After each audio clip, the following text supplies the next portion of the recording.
Hey guys, Seth the Outdoor Power Man here, making another video, still chasing some issues on my Fox body Mustang. Now keep in mind, I am a small engine mechanic, certified Skag mechanic, Kawasaki engines, and Briggs & Stratton. Not a Ford mechanic, but this is my little toy, so I'm going to keep messing with it just because it's fun. But alright, so fighting an issue, still stalling out on me, shuts off, you know, when I go to a stop sign or even take my foot off the clutch sometimes. And it's really not popping and banging, but smoking a bit, things like that. So today I'm going to change the ignition module on the distributor cap. In a previous video, I changed out the ignition switches, those things, but not my problem, but those things had some burnt ends on them, so I changed them anyways. Now I'm down to the ignition module on the distributor cap. Super easy to change. I'm going to show you how to do it. All right, so distributor cap, this is the 302 5.0. That's a 1990. Anyways, distributor cap, all this stuff is very easy to work on. So I already loosened up the bolts, but you can see down in there is a 1/2-inch bolt head.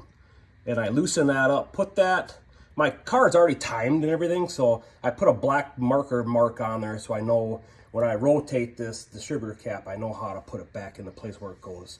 All right, so put the mark on there, loosened up that 1/2-inch bolt head right there. Now I can turn, I got these wires unplugged. I'm gonna turn this thing away from my mark. Get that out of the way.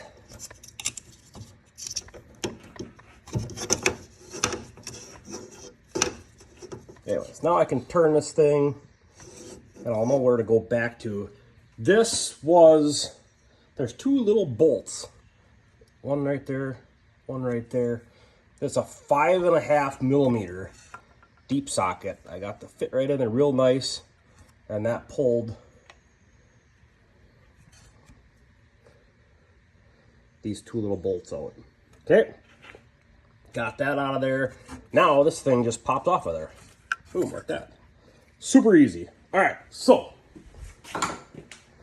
now I have my new one.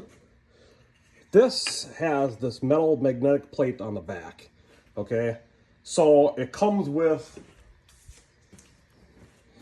heat transfer lube that goes on there. You rub that on the back, and then it's as easy as we're just going to stick this new one back up in there like that, put the two bolts on, and I'm just going to rotate it back so my marks line up down there. Tighten it all up. I did buy a new distributor cap and the rotor. All that stuff installs only one way. So number one's marked on the cap, so you can start with your number one cylinder, and then I'm just going to do one at a time and just go around the circle, just so I don't screw anything up. But I wanted to show you how easy that is to change that module. I also bought a coil. I'm probably going to change this coil out too. Just get some fresh electronics in this motor. Yeah, that's how easy that is to do. That's why I made this video. I saw a bunch of videos on YouTube. I just wanted to show everybody how easy this is if you have an ignition problem. So, stalling out, driving, it may drive fine for 10 minutes. All of a sudden, I get on a little bit. After that, it'll start missing, popping. Not popping, I should say, but it just cuts out. And the other symptom is that the speedometer will start bouncing, the gauge. And then I know that, okay, it's going to start misfiring because that speedometer's bouncing.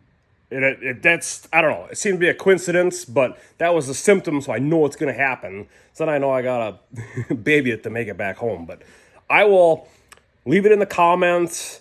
Everything that I figured out after I test drive this, after I change this, I will let you know if it fixed the problem. But here's the video on how to change that thing, even if it doesn't fix your problem. But thanks for tuning in. Please subscribe. Have a good day.